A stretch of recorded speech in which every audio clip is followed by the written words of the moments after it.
Go Eagles. This video is going to be a long one. Now, I don't remember when I read my first Stephen Hunter book, but it's probably late 90s or early 2000s, because it was Blacklight, which was published in 1996. And I just stumbled across it somewhere, probably the library, and I read it, and it was the novel that made me a fan. And then right after that, I read Dirty White Boys and Hot Springs, admiring Bob Lee's swagger, the sniper, and his gunfighter dad, Earl Swagger. So I was only slightly surprised while going through my shelves one day to find that I have 8 Stephen Hunter novels. Some of them are unread, and decided to do something about that. Now, these are in the order of the story. A Bob Lee, then an Earl, and then a standalone or two, trying to follow the sequence of both lives, which is somewhat confusing because Bob and Lee will show up in the same novel.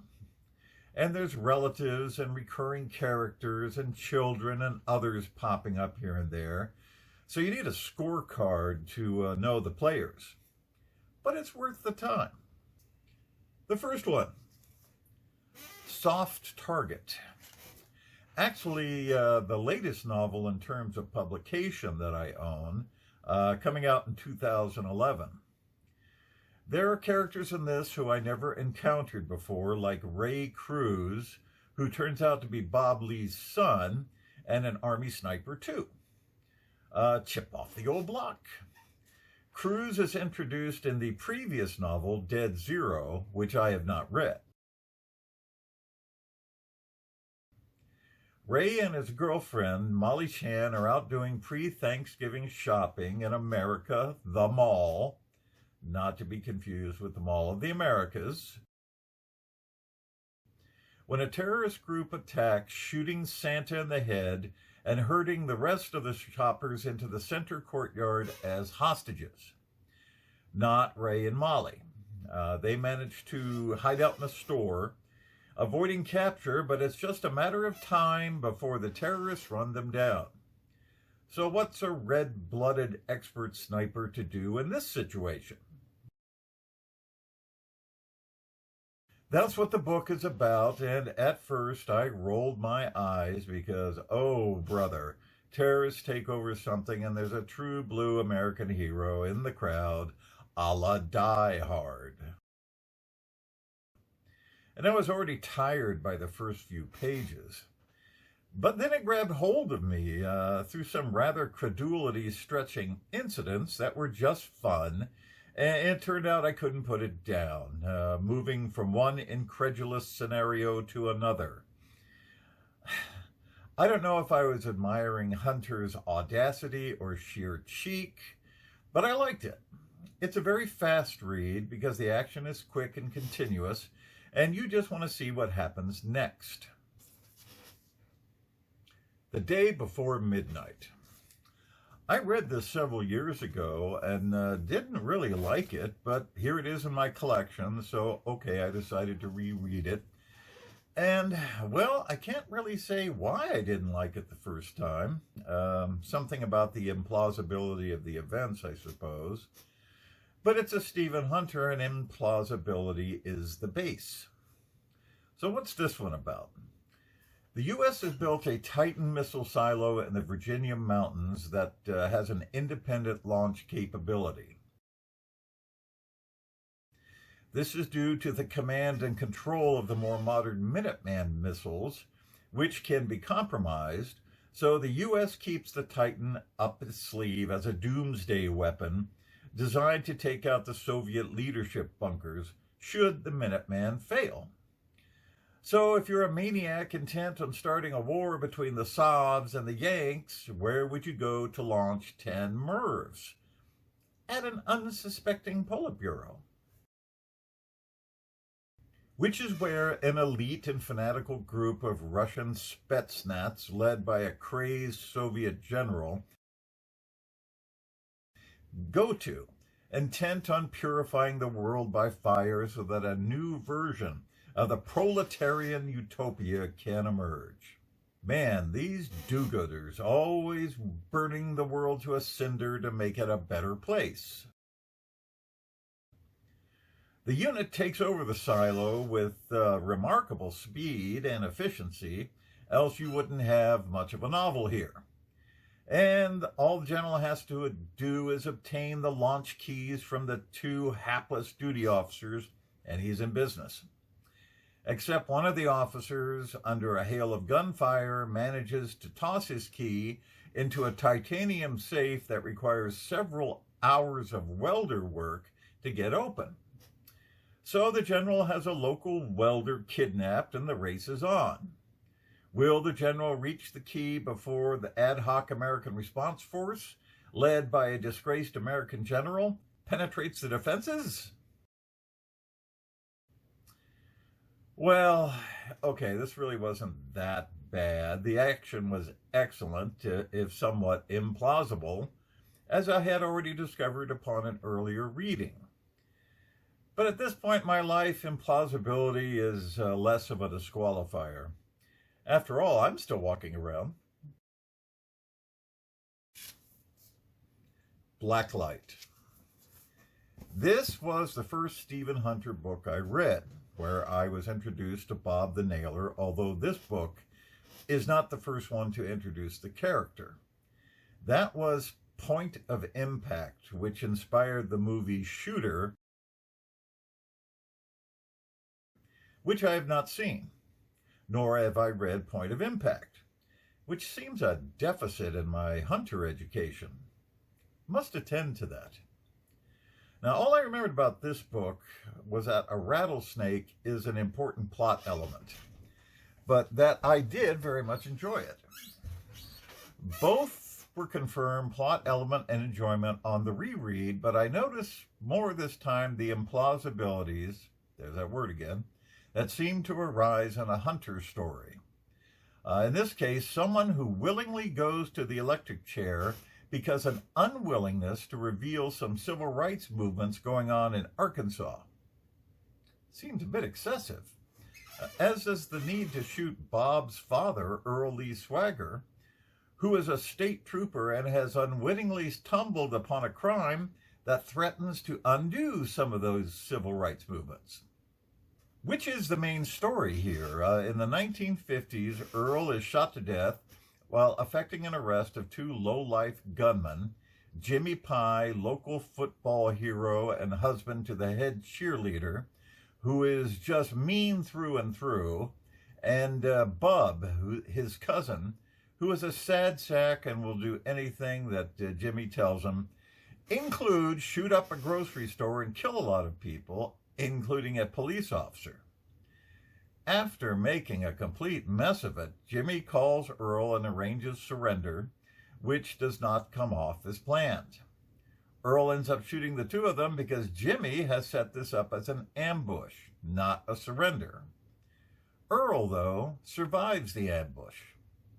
And then he doesn't. 20 years later, Bob Swagger is living incognito in Arizona after the events of Point of Impact when a down-on-his-heels wannabe reporter tracks him down. Bob wants nothing to do with this guy Russ until Russ says he actually wants to write a book about Earl, not Bob, which intrigues Bob, and he agrees to accompany Russ back to Blue Eye, Arkansas to help with the research.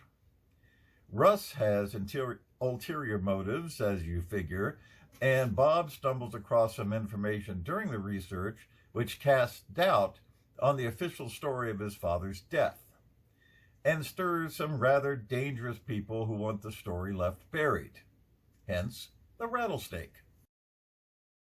I have to read it to see what I'm talking about. Well, there's a character in this one named Frenchie Short who figures in the next book, Hot Springs, but there's a bit of an anomaly here. Frenchie doesn't seem to recognize Earl when he should, based on the events in Hot Springs. And what are those events? Well, this book is probably more probable than the others, up to now anyway. This is an Earl Lee Swagger story with appearances by Earl's dad, Bob's granddad, an all-around rotten SOB whose ultimate fate becomes a point of contention in the story.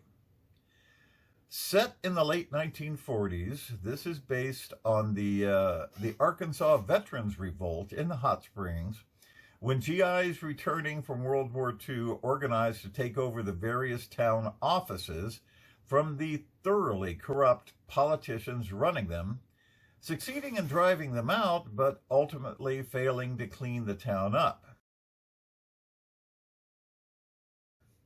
See, Hot Springs was hot with gambling and prostitution and addiction and every other vice you can think of, including a central book for distributing horse racing information. An ambitious district attorney, Fred Becker, with sights on the governor's office, decides that cleaning up the illegal gambling and corruption in Hot Springs is his ticket. He recruits retired FBI agent D.A. Parker, famous for shooting it out with the Ma Barker gang,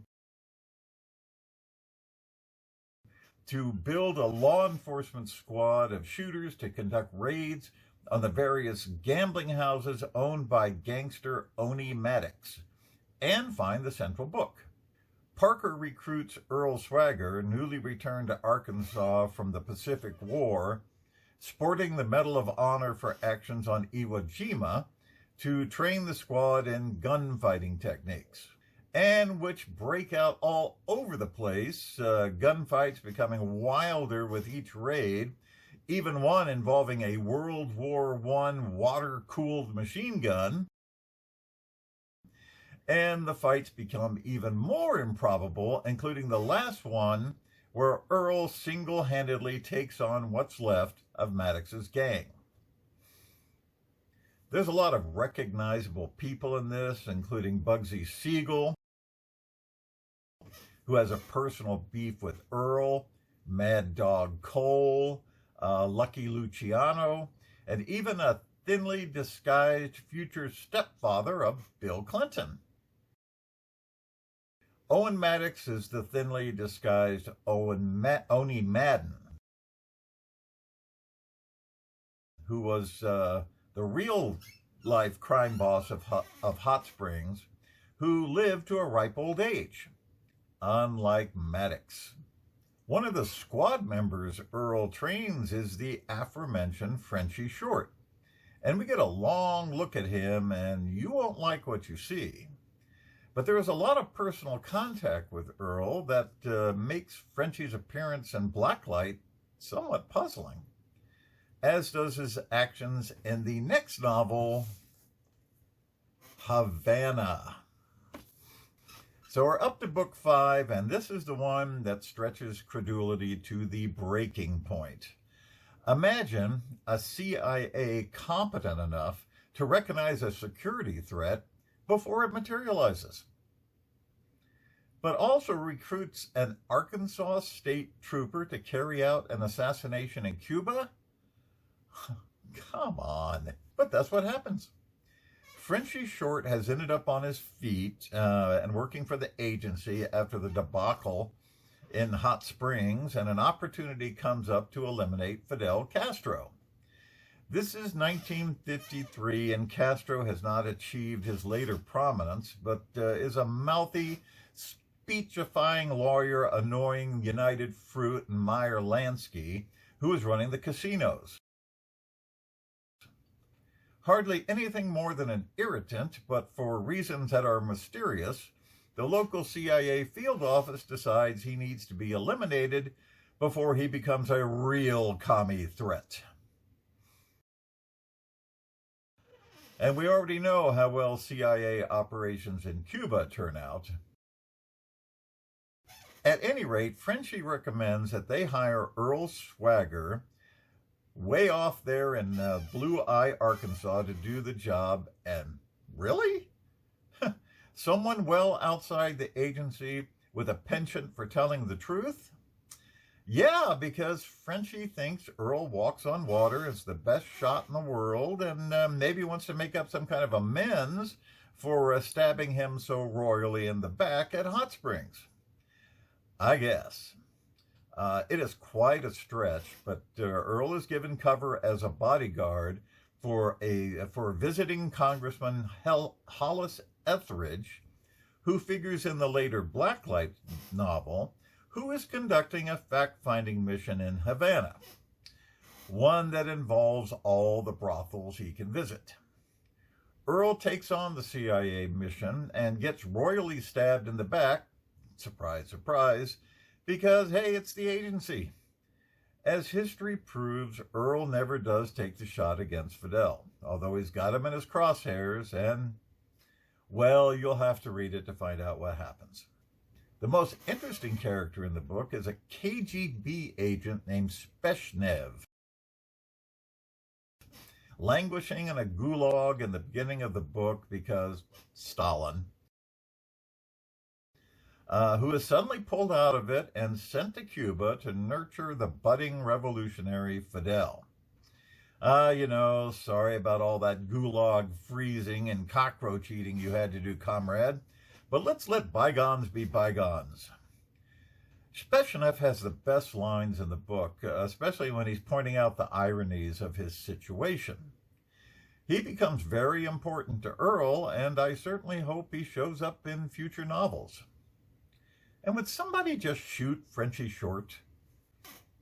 The 47th Samurai. Well, I was wrong. There is another Stephen Hunter book that stretches credulity well past the breaking point.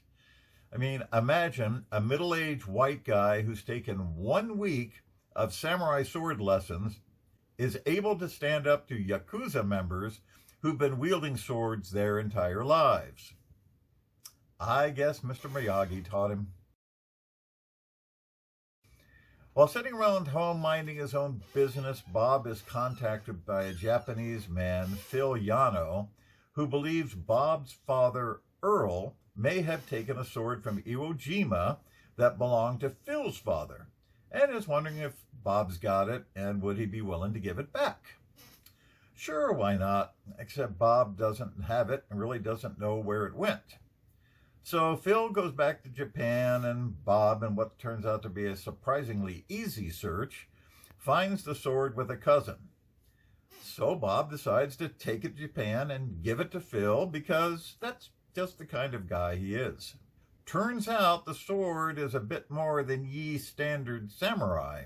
It's actually a very famous sword that belonged to the 47th samurai of the legendary 47 Ronin story. Phil discovers this while getting the sword back into shape, and a Yakuza pornographer gets wind of it, and, well, very bad things happen, culminating in the rather unbelievable duel between Bob and others. There's a lot of other unbelievable aspects to this story, such as the pornographer needing the sword because it gives him a leg up on some big vote to determine whether Japanese pornography remains Japanese or they let blonde American bimbos in. I'm not kidding. Got to give Hunter credit. He does his research, and you're going to find out more about samurai swords than you ever wanted. At some points in this, in fact, Hunter is just showing off. So after reading this, I was beginning to wonder if Hunter was succumbing to Stephen King disease, trading on the name and just phoning it in. The next one, Days of Thunder. Published in 2008, this is the 5th Bob Lee novel. This is Bob at NASCAR, and I swear you read this in the voice of Ralph Waite at his most Waltonish. I don't know if Hunter is trying for a folksy down-home sound here, or if he felt like he had to coarsen it up because, well, NASCAR people, MAGA people. How revolting.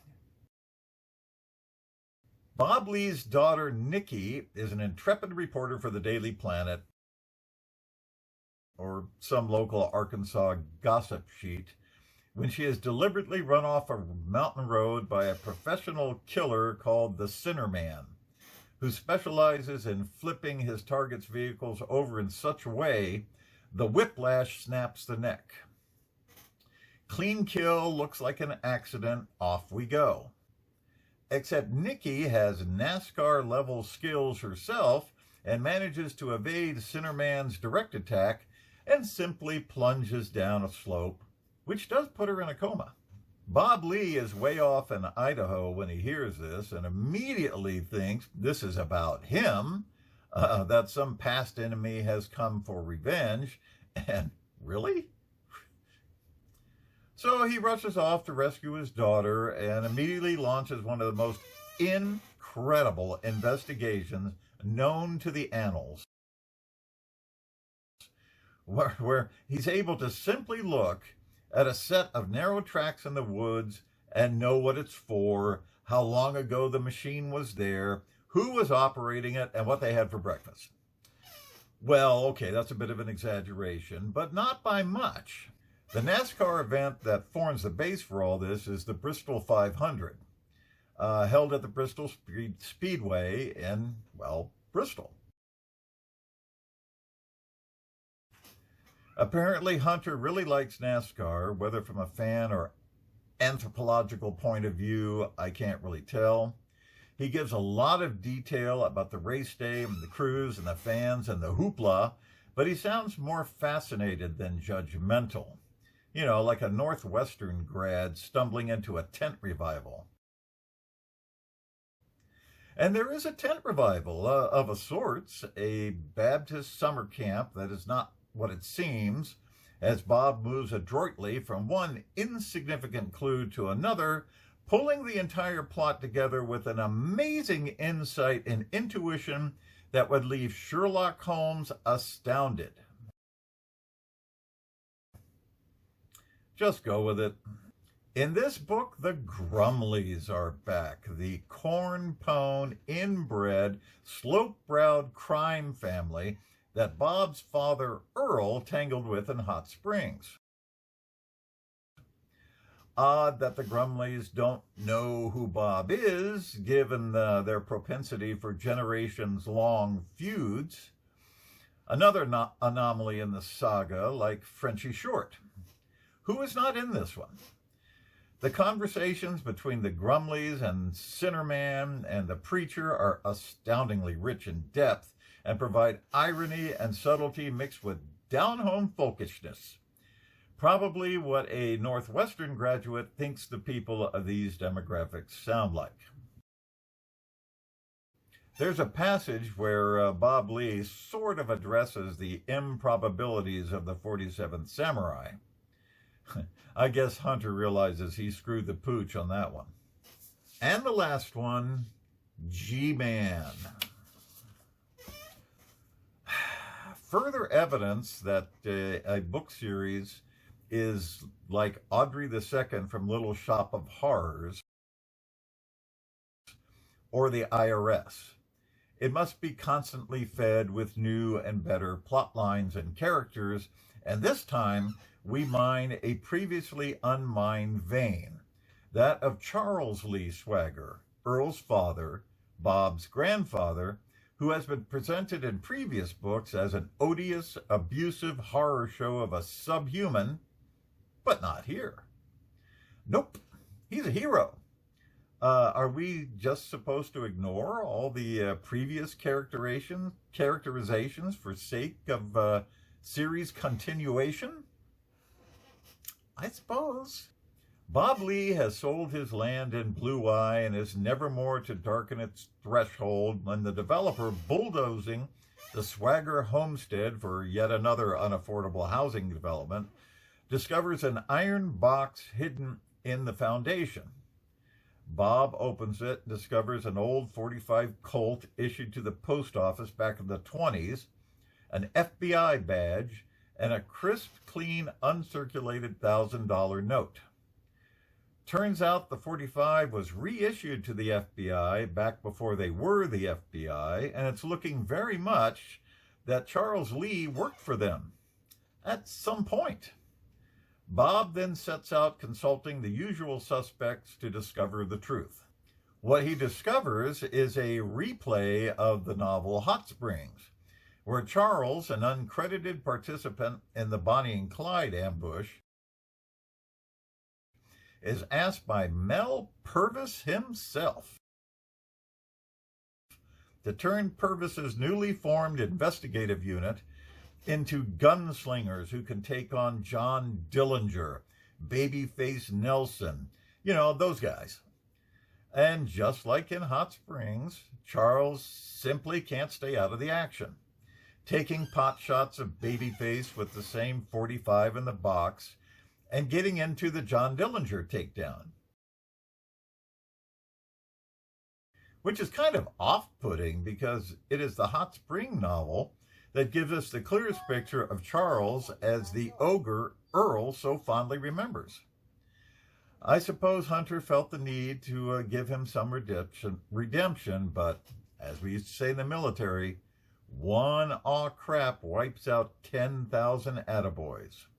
So it's not going to work. So by this time, I am huntered out. So probably going to give Bob and Earl a bit of a rest until I run into another one. Guy here. See you later.